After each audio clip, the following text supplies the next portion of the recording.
조선 중기 깊은 산자락 아래 작은 마을이 있었습니다. 그곳에 김씨 과부와 그의 아들 김도현이 살고 있었지요. 도현은 18살의 건장한 청년으로 날마다 서당에서 글을 배우고 돌아오면 산에 올라 땔감을 해왔습니다. 가난한 살림이었지만 모자는 서로를 깊이 아끼며 살았습니다. 도연아, 산에 가면 배고플 테니 이 주먹밥 가지고 가거라. 예, 어머니, 걱정 마세요.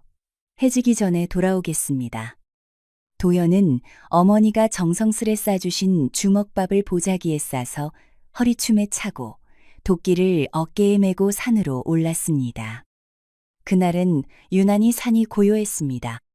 숲속 깊은 곳에서 나무를 하던 도연은 갑자기 누군가가 부르는 소리에 고개를 돌렸습니다. 젊은이, 이리 좀 오게나.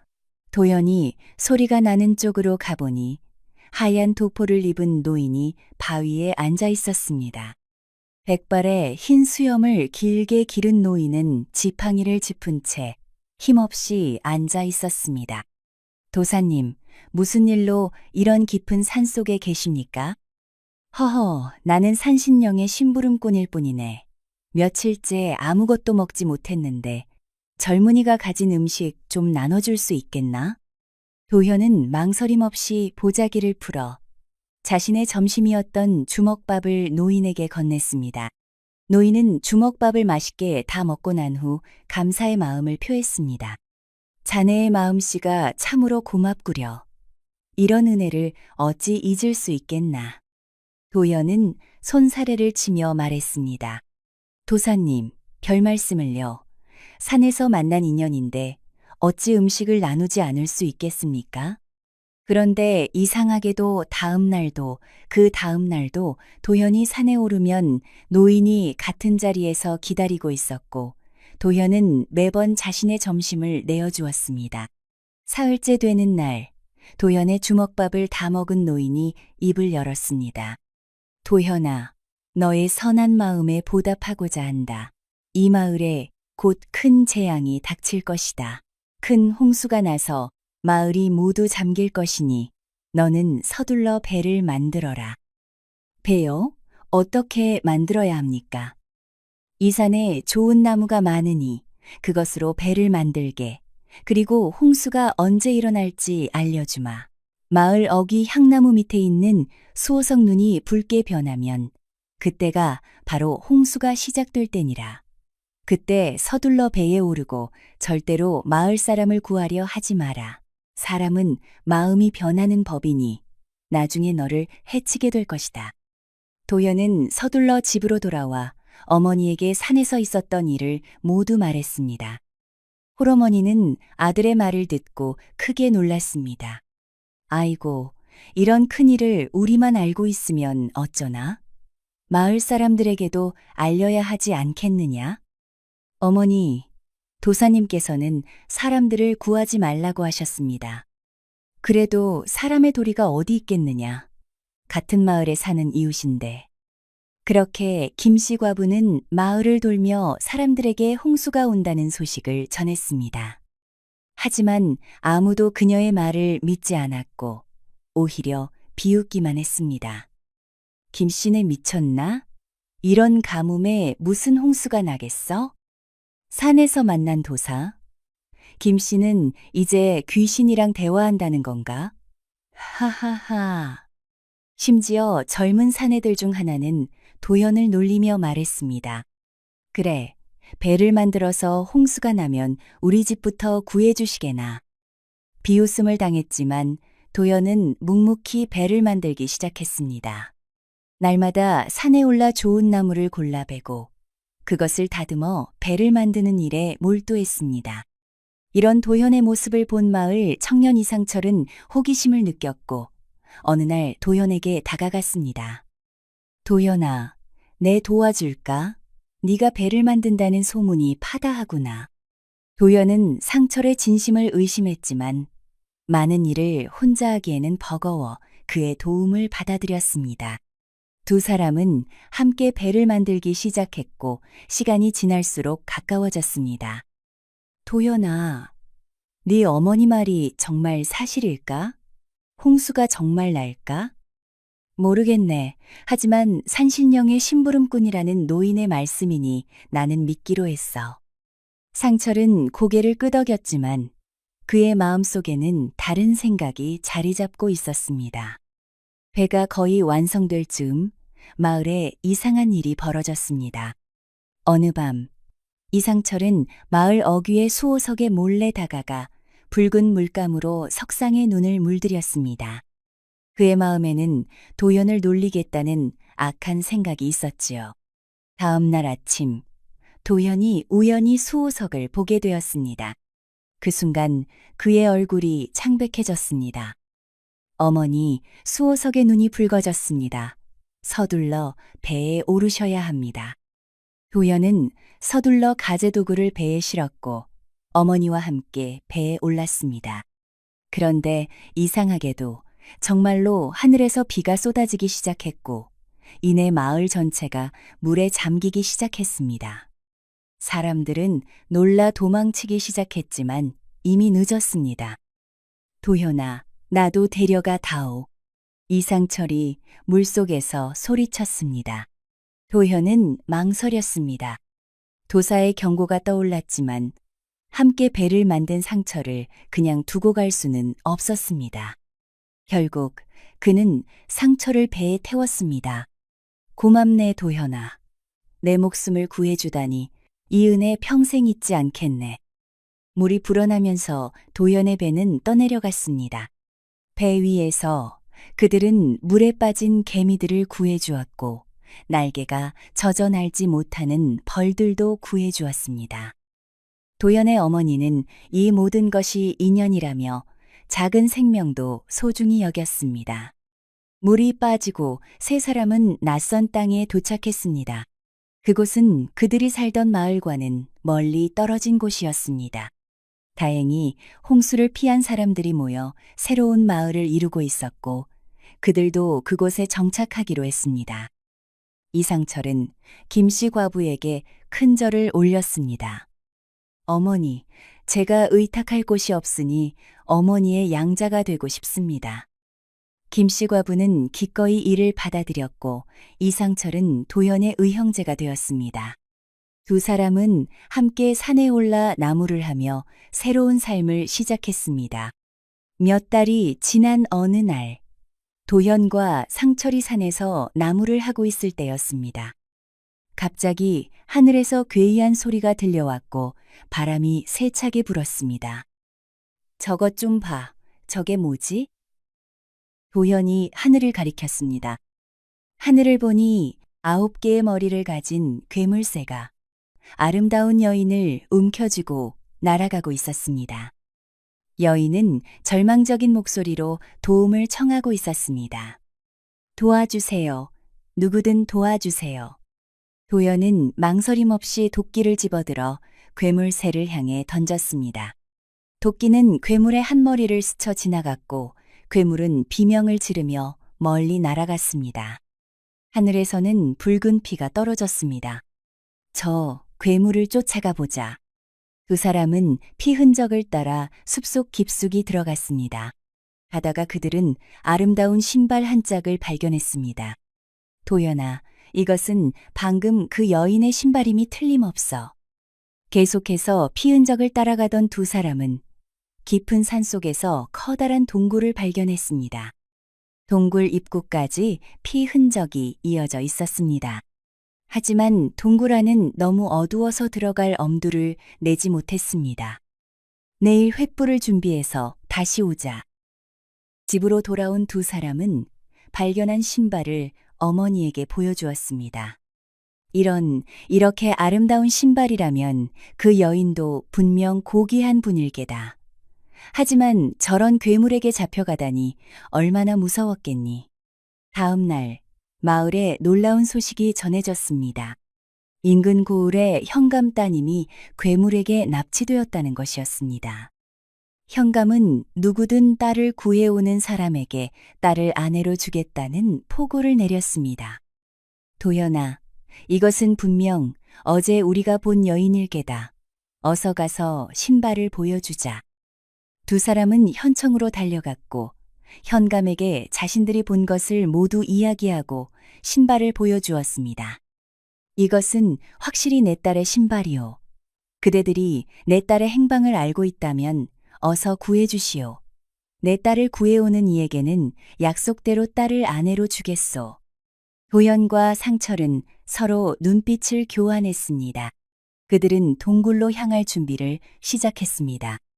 현감은 두 사람에게 병사들을 함께 보내주었습니다. 일행은 전날 발견한 동굴로 향했습니다. 동굴 입구에 도착하자 그 깊이와 어둠에 모두가 주춤했습니다. 상철이 도연에게 말했습니다. 도연아, 이 동굴은 너무 위험해 보인다. 들어갔다가는 살아나올 수 없을지도 몰라. 도연도 불안했지만 괴물에게 잡혀간 여인을 구해야 한다는 생각에 용기를 냈습니다. 누군가는 들어가야 해. 내가 가마. 아니, 내가 들어가겠네. 형은 여기서 기다려주시게. 두 사람은 한참을 실랑이 했지만 결국 도연이 동굴로 들어가기로 했습니다. 상철과 병사들은 밧줄을 준비해 도연의 허리에 단단히 묶었습니다. 밧줄이 한 번 흔들리면 내가 바닥에 도착했다는 뜻이고 두 번 흔들리면 날 끌어올려야 해. 알겠지? 상철은 고개를 끄덕였고 도연은 깊은 숨을 들이마신 후 동굴 안으로 발을 내디뎠습니다. 어둠 속에서 천천히 내려가던 도현은 마침내 단단한 바닥을 밟았습니다. 그는 밧줄을 한번 흔들었습니다. 동굴 안은 생각보다 넓었고 길게 이어져 있었습니다. 도현은 횃불을 높이 들고 조심스럽게 앞으로 나아갔습니다. 얼마를 걸었을까 멀리서 희미한 빛이 보였습니다. 그 방향으로 다가가자 넓은 공간이 펼쳐졌고 그곳에는 작은 연못이 있었습니다. 연못가에서 한 여인이 무언가를 씻고 있었습니다. 도연이 다가가자 여인은 놀라 뒤를 돌아보았습니다. 누구시오? 어떻게 이곳까지 오셨어? 저는 도현이라고 합니다. 당신을 구하러 왔습니다. 여인은 도연을 보고 희미하게 웃었습니다. 당신이 그 도끼를 던진 분이군요. 저는 현감의 딸 윤지현이라고 합니다. 하지만 이곳은 너무 위험해요. 9머리 괴물이 곧 돌아올 거예요. 어서 함께 나가야 합니다. 안 돼요. 이 괴물은 매우 강력해요. 9개의 머리 중 단 하나만이 진짜 생명이 담긴 머리예요. 나머지는 잘라도 죽지 않아요. 그럼 어떻게 해야 하죠? 제가 방법을 알려드릴게요. 괴물이 돌아오면 제가 상처를 치료해 주겠다고 할 거예요. 그때 당신은 숨어 있다가 제가 신호를 보내면 진짜 머리를 내려치세요. 두 사람이 이야기를 나누고 있을 때 동굴 깊은 곳에서 발자국 소리가 들려왔습니다. 도연은 서둘러 바위 뒤에 숨었고 지연은 평소처럼 행동했습니다. 9머리 괴물이 나타났습니다. 괴물은 새의 몸에 9개의 용과 같은 머리를 가지고 있었습니다. 그중 하나의 머리에는 상처가 나 있었습니다. 지연아, 어서 내 상처를 치료해다오. 아직도 아프구나. 지연은 괴물에게 다가가 상처를 살폈습니다. 대왕님, 상처가 심하시네요. 어떤 사람이 이렇게 상처를 냈을까요? 괴물은 코를 킁킁거리며 말했습니다. 사람 냄새가 나는구나. 누가 들어왔느냐? 제가 사람이니 사람 냄새가 나지 않겠어요? 조금 전에 밖에서 약초를 따왔어요. 괴물은 그 말에 의심을 풀고 눈을 감았습니다. 지연은 상처를 싸매며 물었습니다. 대왕님, 이렇게 상처를 입으시니 걱정이 되네요. 만약 치명적인 상처를 입으시면 어쩌시겠어요? 하하, 걱정 마라. 나의 9머리 중 진짜 생명이 담긴 것은 단 하나뿐이니라. 나머지는 잘려도 괜찮다. 그럼 어떤 머리가 진짜인가요? 가운데 이 머리다. 이것만 잘리지 않으면 나는 죽지 않는다. 괴물이 가운데 머리를 들어 올리는 순간 지현은 눈짓을 했고 도현은 바위 뒤에서 뛰쳐나와 도끼로 그 머리를 내려쳤습니다. 괴물은 비명을 지르며 쓰러졌고 그 자리에서 죽었습니다. 감사합니다, 도현 도령. 이제 어서 이곳을 빠져나가요. 도현과 지연은 서둘러 동굴 입구로 향했습니다. 도착하고 보니 동굴 입구에서 내려온 밧줄 바구니는 한 사람만 탈 수 있을 정도로 작았습니다. 지현 아가씨, 먼저 올라가세요. 아니에요, 도현 도령. 당신이 먼저 올라가야 해요. 서로 양보하던 끝에 지연이 먼저 올라가기로 했습니다.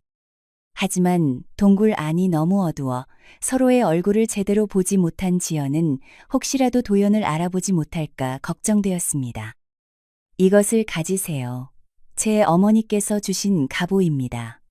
이 옥비녀가 증표가 될 것입니다. 지현은 품에서 아름다운 비녀를 꺼내 도연에게 건넸습니다. 도연은 그것을 소중히 바다품에 넣었습니다. 이제 올라가세요. 제가 밧줄을 흔들면 저도 올려주세요. 지현은 바구니에 올라 위로 올려졌습니다. 상철과 병사들은 지현을 보고 기뻐했습니다. 아가씨, 무사하시군요. 도연은 어디 있습니까? 그분이 저를 구해주셨어요. 지금 밑에서 기다리고 계세요. 빨리 올려주세요. 그러나 상철의 마음에는 이미 어둠이 깃들어 있었습니다. 그는 병사들에게 말했습니다. 여러분, 아가씨를 먼저 현청으로 모셔가세요. 제가 도연을 데리고 따라가겠습니다. 병사들이 지연을 데리고 떠나자 상철은 동굴 입구를 큰 바위로 막아버렸습니다. 그리고 밧줄을 끊어버렸습니다. 도연아, 미안하다. 하지만 이 현감 따님과의 혼인은 내가 하겠다. 네가 죽어야만 내가 살 수 있어. 상철은 그렇게 지연을 따라 현청으로 향했고 자신이 괴물을 물리치고 지연을 구했다고 거짓말을 했습니다. 한편 동굴 아래에 갇힌 도연은 절망에 빠졌습니다. 상철이 자신을 배신했다는 것을 깨달은 그는 어둠 속에서 출구를 찾아 헤매기 시작했습니다. 깊은 동굴 속을 걷던 중 그는 희미한 울음소리를 들었습니다. 소리를 따라가 보니 작은 백룡이 돌에 묶여 있었습니다. 도와주세요, 은희님. 저는 동해의 용왕 막내 아들입니다. 그 아홉머리 괴물에게 잡혀 이곳에 갇혀 있었어요. 도연은 주저없이 백룡을 풀어주었습니다. 고맙습니다, 은희님. 제가 당신을 물길을 통해 밖으로 모셔드리겠습니다. 제 등에 타세요. 도연은 백룡의 등에 올라탔고 백룡은 동굴 깊은 곳에 있는 수중 통로를 통해 그를 밖으로 데려다 주었습니다. 밝은 햇빛을 본 도연은 눈물이 났습니다. 은희님, 저는 이제 동해로 돌아가야 합니다. 하지만 당신의 은혜를 잊지 않겠습니다. 언젠가 꼭 보답하겠습니다.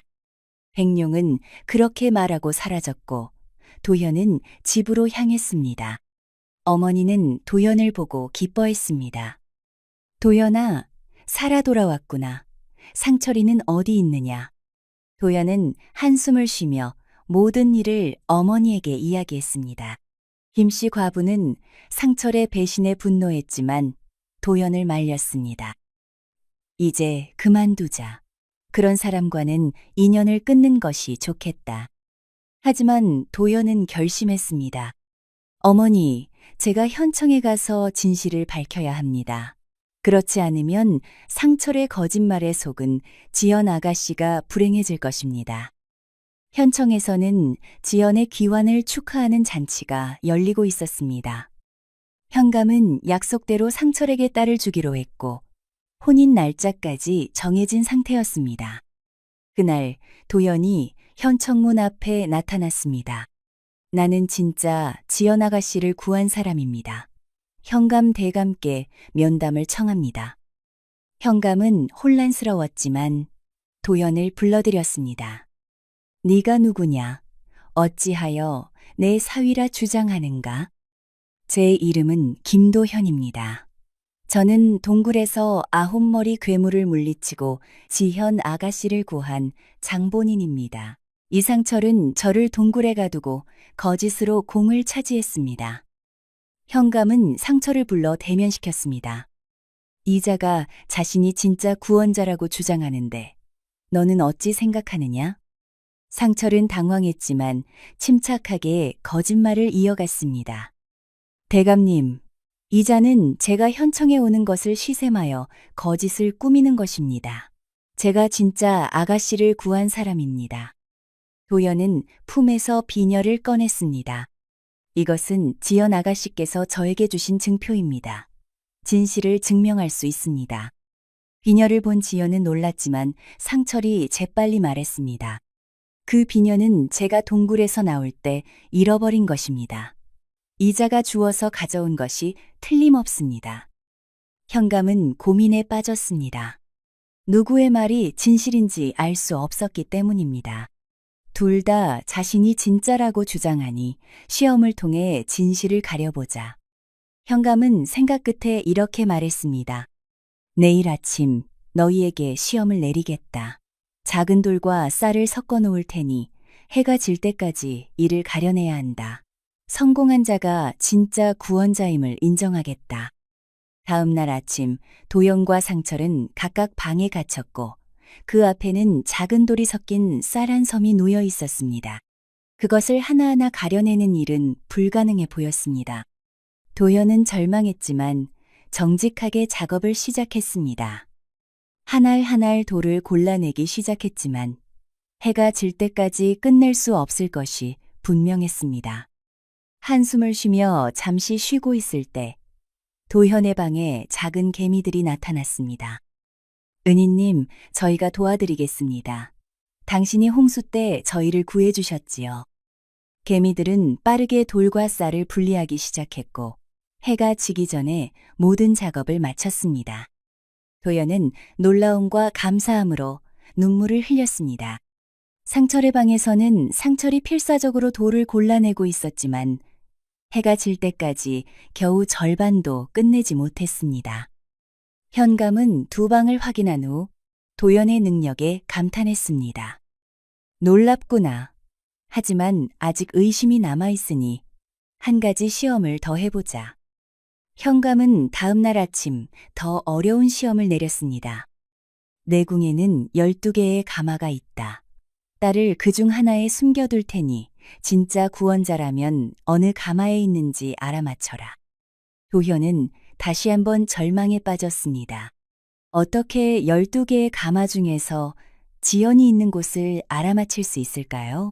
그날 밤 도연이 고민하고 있을 때 작은 꿀벌 한 마리가 그에게 다가왔습니다. 은희님, 저희가 도와드리겠습니다. 당신이 홍수 때 저희를 구해주셨지요. 꿀벌은 이렇게 말하고 날아갔습니다. 다음 날 아침 도연과 상철은 현청마당에 놓인 12개의 가마 앞에 섰습니다. 이제 차례대로 가마를 선택하여라. 딸이 있는 가마를 찾는 자가 진짜 구원자다. 상철이 먼저 선택권을 얻었지만 그는 어느 가마를 선택해야 할지 알 수 없었습니다.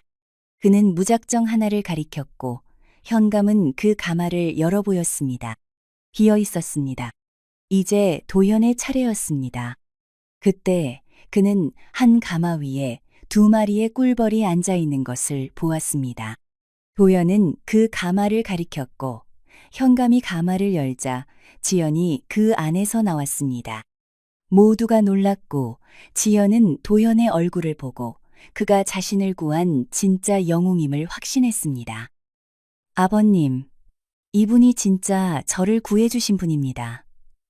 제가 동굴에서 이분에게 비녀를 주었고 이분이 9머리 괴물을 물리쳤습니다. 현감은 진실을 알게 되었고 상철의 거짓말에 분노했습니다. 그는 상철에게 무거운 벌을 내렸고 약속대로 도현과 지현의 혼인을 허락했습니다. 도현과 지현의 혼인 준비가 한창일 때 동해에서 놀라운 일이 일어났습니다.